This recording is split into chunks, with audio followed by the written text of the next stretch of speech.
Segera sesudah Raja Hizkia mendengar itu, dikoyakannya lah pakaiannya, dan diselubunginya lah badannya dengan kain kabung. Lalu masuklah ia ke rumah Tuhan. Disuruhnyalah juga Eliakim, kepala istana, Sebna, panitera negara, dan yang tua-tua di antara para imam, dengan berselubungkan kain kabung kepada Nabi Yesaya bin Amos. Berkatalah mereka kepadanya, "Beginilah kata Hizkia, hari ini hari kesesakan, hari hukuman dan penistaan, sebab sudah datang waktunya untuk melahirkan anak, tetapi tidak ada kekuatan untuk melahirkannya.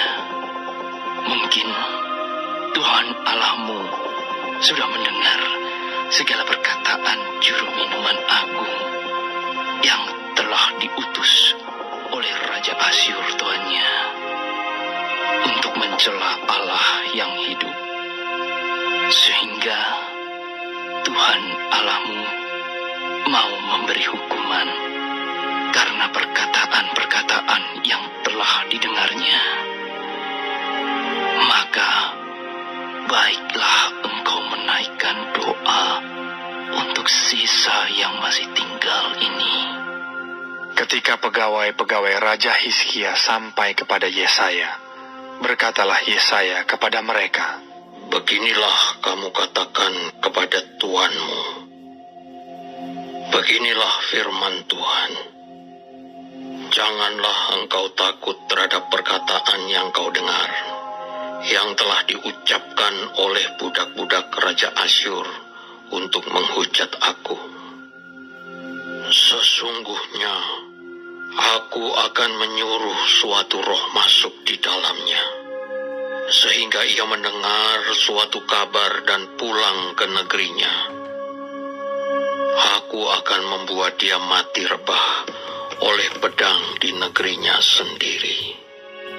Ketika juru minuman agung pulang, didapatinya lah Raja Asyur berperang melawan Libna, sebab sudah didengarnya bahwa raja telah berangkat dari Lakis. Dalam pada itu, raja mendengar tentang Tirhaka, Raja Ethiopia, berita yang demikian, "Sesungguhnya ia telah keluar berperang melawan engkau." Maka disuruhnyalah kembali utusan-utusan kepada Hizkia dengan pesan, "Beginilah harus kamu katakan kepada Hizkia, Raja Yehuda. Janganlah Allahmu yang kau percaya itu memperdayakan engkau dengan menjanjikan Yerusalem tidak akan diserahkan ke tangan Raja Asyur. Sesungguhnya engkau ini telah mendengar tentang yang dilakukan raja-raja Asyur kepada segala negeri, yakni bahwa mereka telah menupasnya. Masakan engkau ini akan dilepaskan? Sudahkah para Allah dari bangsa-bangsa yang telah dimusnahkan oleh nenek moyangku dapat melepaskan mereka, yakni Kusan, Haran, Rezef, dan Bani Eden yang ditelasar? Di manakah raja negeri Hamat dan Arpad, raja kota Sefarwaim, raja negeri Hena dan Iwa?" Hizkia menerima surat itu dari tangan para utusan, lalu membacanya. Kemudian pergilah ia ke rumah Tuhan dan membentangkan surat itu di hadapan Tuhan. Hizkia berdoa di hadapan Tuhan dengan berkata, "Ya Tuhan, Allah Israel, yang bertata di atas kerubi, hanya Engkau sendirilah Allah segala kerajaan di bumi. Engkaulah yang menjadikan langit dan bumi. Senengkanlah telingamu ya Tuhan, dan dengarlah. Bukalah matamu ya Tuhan, dan lihatlah. Dengarlah perkataan Sanherib yang telah dikirimnya untuk mengaibkan Allah yang hidup. Ya Tuhan, memang raja-raja Asyur telah memusnahkan bangsa-bangsa dan negeri-negeri mereka, dan menaruh para allah mereka ke dalam api. Sebab mereka bukanlah Allah. Mereka hanya buatan tangan manusia, kayu dan batu. Sebab itu dapat dibinasakan orang. Maka sekarang, ya Tuhan, Allah kami, selamatkanlah kiranya kami dari tangannya, supaya segala kerajaan di bumi mengetahui bahwa hanya Engkau sendirilah Allah, ya Tuhan. Lalu Yesaya bin Amos menyuruh orang kepada Hizkia mengatakan, Beginilah firman Tuhan, Allah Israel. Apa yang telah kau doakan kepadaku mengenai Sanherib, Raja Asyur, telah ku dengar.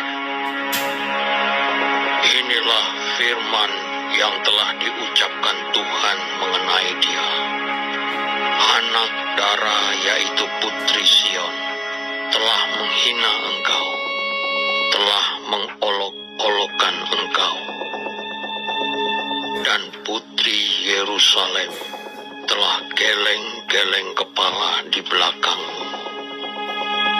Siapakah yang engkau cela dan engkau hujat? Terhadap siapakah engkau menyaringkan suaramu dan memandang dengan sombong? Terhadap yang Maha Kudus, Allah Israel. Dengan perantaraan utusan-utusanmu, engkau telah mencela Tuhan, dan engkau telah berkata, dengan banyaknya keretaku aku naik ke tempat-tempat tinggi di pegunungan, ke tempat yang paling jauh di gunung Libanon. Aku telah menebang pohon-pohon arasnya yang tinggi besar, pohon-pohon sanobarnya yang terpilih. Aku telah masuk ke tempat permalaman yang paling ujung, ke hutan pohon-pohonannya yang lebat. Aku ini telah menggali air dan telah minum air asing, dan aku telah mengeringkan dengan telapak kakiku segala sungai di Mesir. Bukankah telah kau dengar bahwa aku telah menentukannya dari jauh hari dan telah merancangnya pada zaman purbakala? Sekarang aku mewujudkannya, bahwa engkau membuat sunyi senyap kota-kota yang berkubu menjadi timbunan batu, sedang penduduknya yang tak berdaya menjadi terkejut dan malu. Mereka menjadi seperti tumbuh-tumbuhan di padang dan seperti rumput hijau, seperti rumput di atas sotoh, atau gandum yang layu sebelum ia masak. Aku tahu jika engkau bangun atau duduk, jika keluar atau masuk, atau jika engkau mengamuk terhadap aku.